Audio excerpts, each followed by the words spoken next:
नमस्कार, मैं हूं आपके साथ सोनिया चौहान। टोटल टीवी पर आप सभी का स्वागत है। चलिए सीधे लिए चलते हैं आपको चंडीगढ़, जहां पर हरियाणा के मुख्यमंत्री नायब सिंह सैनी प्रेस कॉन्फ्रेंस कर रहे हैं। क्या कुछ कह रहे हैं, सुनवाते हैं।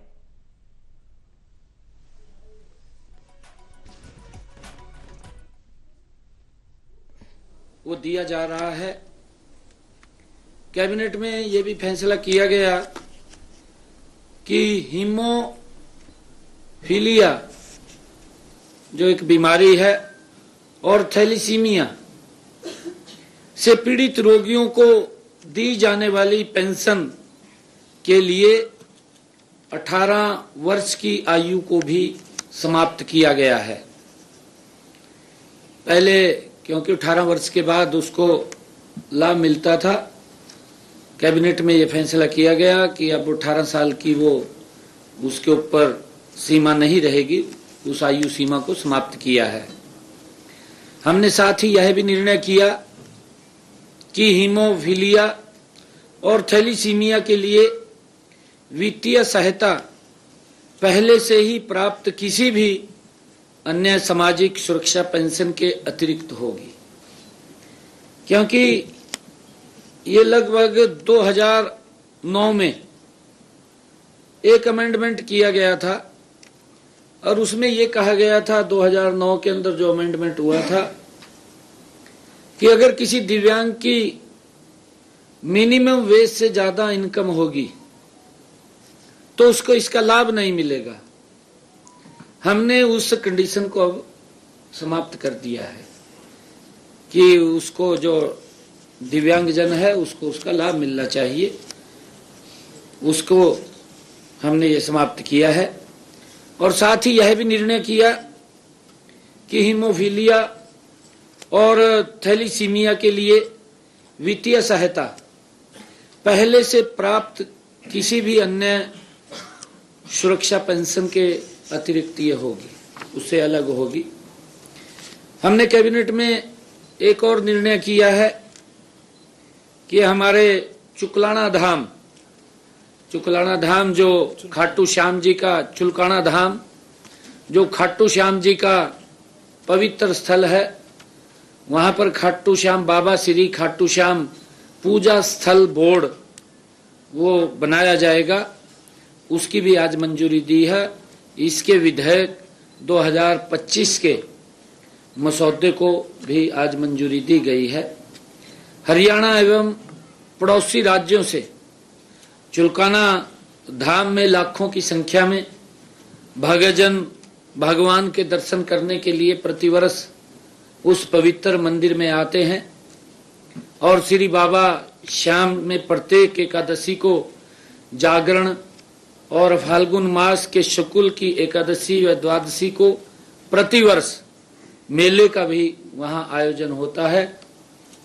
जैसा मैंने कहा है कि इसमें इस पवित्र स्थल की बड़ी मान्यता है और इसलिए वहां पर लाखों की संख्या में श्रद्धालु आते हैं इस तीर्थ स्थल को और बेहतर और प्रबंधन की दृष्टि से वहां पर सुविधाएं हों, उसके लिए पूजा स्थल बोर्ड का ये गठन किया गया है।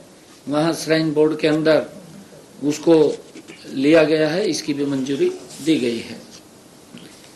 एक और बड़ा आज निर्णय कैबिनेट में किया गया है, हमारे जो छोटे व्यापारी हैं जो काफी लंबे समय से लिटिगेशन में थे, जीएसटी का कर, वैट या पिछले जो कर थे उसके अंदर लंबे समय से वो लिटिगेशन में थे और व्यापारियों को कोर्ट के चक्कर लगातार काटने पड़ रहे थे। हम एक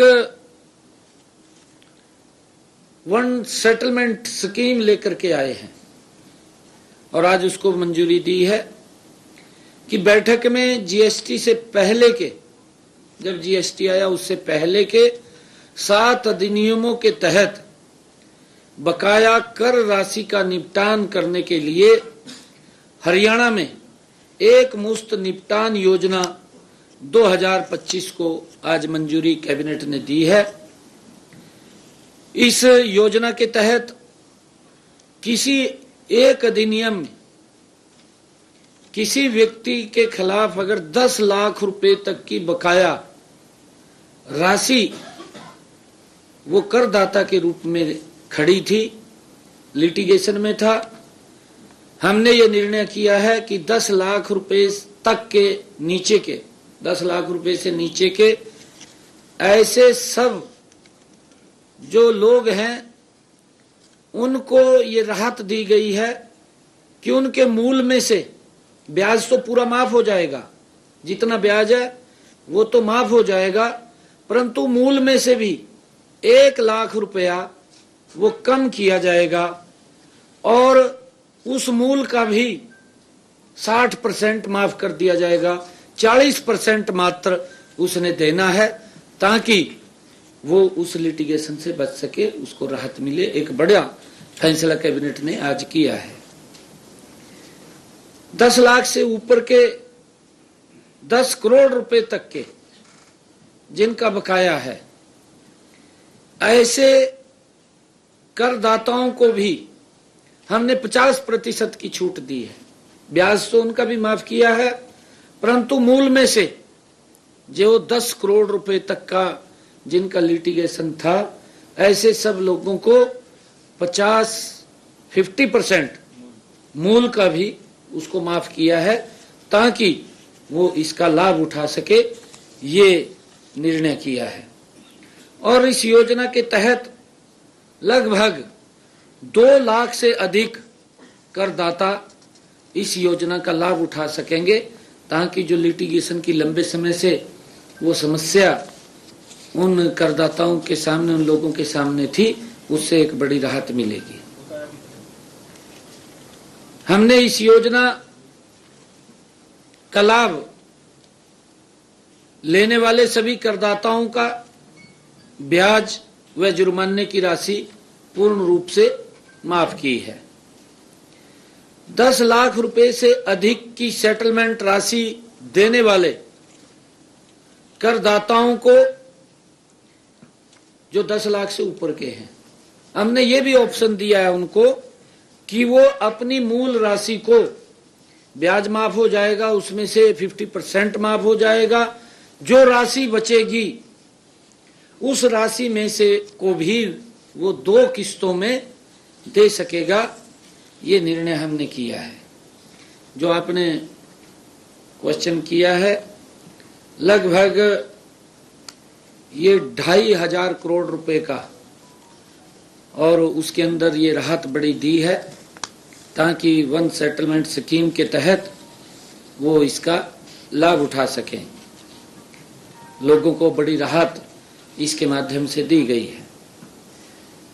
हमने ये भी निर्णय किया है कैबिनेट की बैठक के अंदर, हरियाणा को प्रदूषण मुक्त करने के लिए हरियाणा क्लीन एयर प्रोजेक्ट की डीपीआर को भी मंजूरी दी है। हम देखते हैं शहरों के अंदर भी और अन्य स्थानों के ऊपर भी, चाहे कहीं पर भी है, जो पोल्यूशन का एक विषय बार बार आता है, उठता है, उसको लेकर के हरियाणा को प्रदूषण मुक्त करना, उसके लिए हरियाणा क्लीन एयर प्रोजेक्ट की डीपीआर को मंजूरी दी गई है। लगभग 3,647 करोड़ रुपए के कुल इसको पर परियोजना पे खर्च होंगे, निवेश होगा, और वर्ल्ड बैंक से परियोजना के कार्यान्वयन करने के लिए 2,498 करोड़ रुपए का लोन भी लिया जाएगा। हरियाणा सरकार द्वारा 1,066 करोड़ रुपए का योगदान इस परियोजना के अंदर दिया जाएगा और अनुदान के रूप में 83 करोड़ रुपए आवंटित किए जाने का भी प्रावधान किया गया है। इस पहल का उद्देश्य राज्य में सतत विकास को बढ़ावा देना और वायु गुणवत्ता में सुधार लाना। इस योजना के तहत वर्ष 2030 तक हरियाणा को प्रदूषण मुक्त राज्य बनाने का लक्ष्य वो रखा गया है। हरियाणा क्लीन एयर प्रोजेक्ट को आगामी 6 वर्षों में चरणबद्ध तरीके से क्रियान्वयन किया जाएगा। इसके तहत विभिन्न विभागों के सहयोग से हवा प्रबंधन के लिए क्षमता निर्माण, विभिन्न सेक्टरों में प्रदूषण से निपटान के उपाय और अन्य गतिविधियों को अपनाया जाएगा। और मुझे खुशी है बताते हुए कि अब की बार भी 26 जनवरी को कर्तव्य पथ पर गणतंत्रता दिवस के मौके पर हरियाणा की प्रदर्शनी झांकी प्रदर्शित होगी, वो की जाएगी। ये हमारे लिए गर्व की बात है। और जनसंपर्क एवं सूचना विभाग द्वारा झांकी की थीम वो समृद्ध हरियाणा विरासत और विकास है, वो तैयार किया गया है। ये हमारे लिए गर्व की बात है, जो हरियाणा की सांस्कृतिक विरासत से लेकर आधुनिक हरियाणा की झलक का इस झांकी के जरिए कर्तव्य पथ पर वो प्रदर्शित होगी, दिखेगी। भगवान श्री कृष्ण के गीता के ज्ञान से लेकर आधुनिकता के साथ बढ़ता हरियाणा और हमारे खिलाड़ियों के साथ इस झांकी को गणतंत्र दिवस के मौके पर ये चलेगी। ये हमारे लिए बड़े गर्व की बात है। बहुत बहुत धन्यवाद। अभी दिल्ली इसके अंदर की 18 साल की जो आयु सीमा थी उसको खत्म कर दिया गया, यानी कि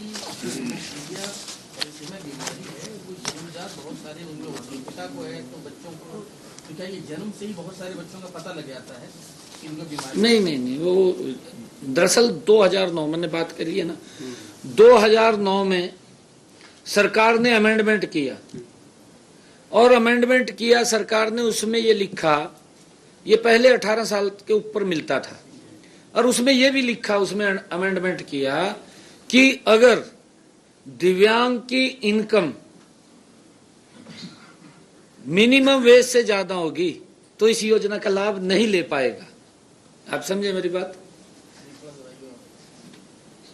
2009 में अमेंडमेंट आया, सरकार अमेंडमेंट किया इसके अंदर और ये बात कही कि ये जो दिव्यांगजन है और उसकी इनकम मिनिमम वेज से ज्यादा है तो उसको पेंशन का लाभ नहीं मिलेगा। लेकिन अगर बच्चा है, मतलब व्यक्ति सामान्य है, उसका बच्चा दिव्यांग, नहीं, वो 18 साल से मिलता था ना। पहले जो प्रावधान था, हाँ प्रावधान था, वो 18 साल के बाद का था। अब उसको खत्म कर दिया, सिंस बर्थ। हाँ सिंस बर्थ हो गया। अब तो दिव्यांग है। कई बीमारियां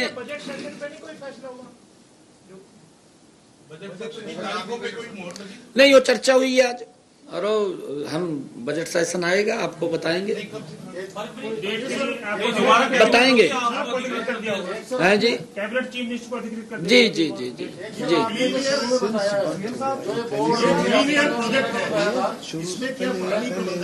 ठीक नहीं था। हाँ, इसके अंदर सभी है।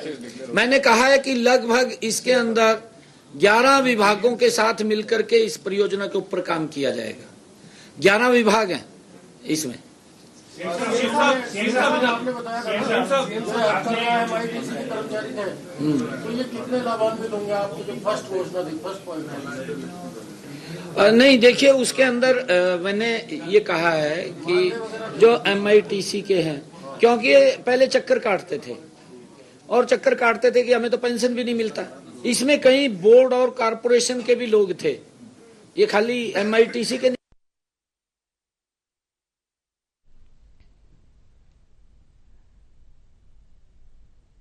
और भी थे, मैंने गिने हैं वो। उसका एक मिनट मैं उसका क्वेश्चन का आंसर दे दूं। एक मिनट में संख्या वो मैं बता दूंगा आपको, उसमें ब्रीफ में आ जाएगा नोट में। उसके अंदर क्योंकि उनको जो पेंशन नहीं मिलती थी, कुछ लोगों ने बुढ़ापा पेंशन, क्योंकि 60 वर्ष के हो गए थे तो बुढ़ापा पेंशन लग गई थी, तो फिर सरकार ने निर्णय किया था कि इन लोगों को जब वो बार बार आ रहे थे कि 6,000 रुपए से लेकर के 20,000 रुपए तक ऑनरेरियम के रूप में इनको देंगे। तो उस समय के अंदर वो बुढ़ापा पेंशन भी ले रहे थे और ये भी ले रहे थे, जबकि प्रावधान एक का है कि व्यक्ति एक ही पेंशन ले सकता है। तो अब उनको राहत देने का काम किया है। उनकी 1,47,00,000 रुपए वो जो बकाया था, 1 साल का तो पूरा माफ किया है, 1,47,00,000 रुपए बनता है और उनका वो माफ किया है। लगभग जो आपने संख्या पूछी हो 316 के करीब है, 366 है जी, 361 है। और हाँ जी, दिल्ली में आपने कहा केजरीवाल को कि आयुष्मान कार्ड ना बन रहा हो तो हरियाणा आ जाए, क्योंकि दिल्ली में चुनाव भी है। लेकिन एक और योजना है लाडो लक्ष्मी योजना, जो हमने देखा महाराष्ट्र में, छत्तीसगढ़ में जिसका जिक्र था, इसको लेकर के क्या कुछ चर्चा हुई है या कुछ विचार कर रही है सरकार आगे? नहीं, बिल्कुल विचार कर रही है भाई। अभी 3 महीने सरकार को हुए और हमने पूरी प्लानिंग योजना बना ली है उसकी, और बजट सेशन आ रहा है। बजट सेशन में उसके बजट का भी प्रावधान होगा, क्योंकि बहुत बड़ा सिस्टम है और सरकार के बजट के ऊपर दबाव आने वाला है काफी। उसकी सारी तैयारियां चल रही हैं। भारतीय जनता पार्टी ने जो वायदा किया है संकल्प पत्र में, एक एक संकल्प पत्र का वायदा हमने पहले भी पूरा किया है, आगे भी पूरा करेंगे। और वहां का आयुष्मान कार्ड का जो आपने बात करी है, मैंने उस बिहाफ के ऊपर कहा था कि वहां के गरीब लोग जिनको आदरणीय प्रधानमंत्री जी ने आयुष्मान कार्ड योजना का लाभ दिया है, मेरे यहाँ पर अगर गरीब व्यक्ति को कोई दिक्कत बीमारी आ जाती है, वो सर ऊंचा करके अच्छे हॉस्पिटल में अपना इलाज करा लेता है। दिल्ली का व्यक्ति नहीं करा सकता, पंजाब का भी नहीं करा सकता, क्योंकि मैंने कहा कि अगर आप इनको लाभ नहीं दे रहे, तेरा ही बनाए थे। वो कह रहे मैं आम आदमी हूं, परंतु वो दूसरी साइड एक तरफ तो बोलता है कि मैं आम आदमी हूं, दूसरी तरफ BMW में घूमता है और एक शीश महल खड़ा कर लिया। मैंने कहा भी तय आम आदमी है, तेरा बनवाए दे हरियाणा में, तय आ जाओ राशि। मैंने उसमें आपको कहा था।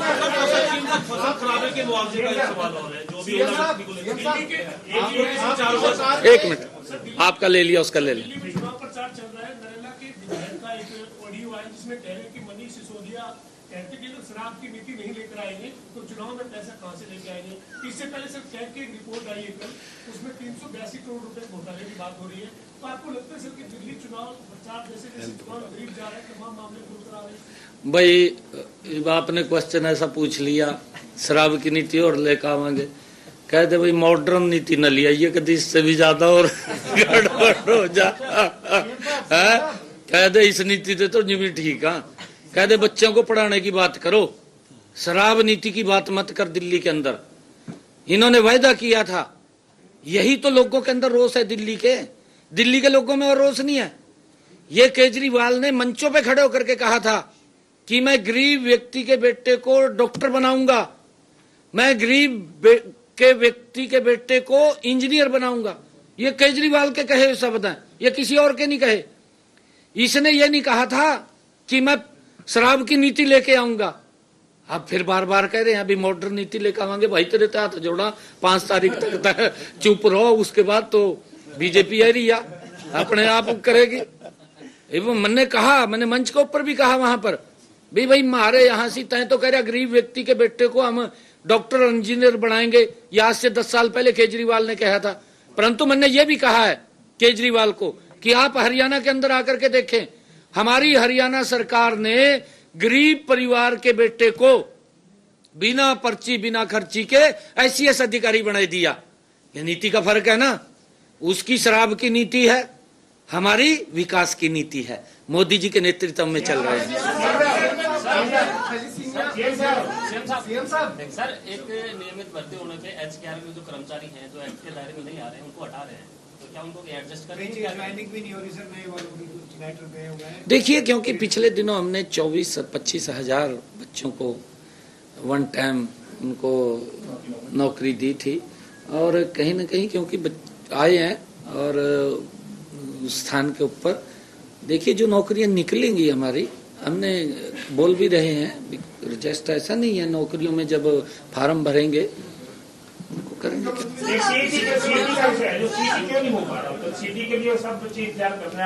नहीं, जल्दी हम तैयारी कर रहे हैं, जल्दी करेंगे। ये हमारी तैयारी है सीटी की। मार्च अप्रैल सीटी होने का हमारी सीटी की तैयारी है, जल्दी कर लेंगे।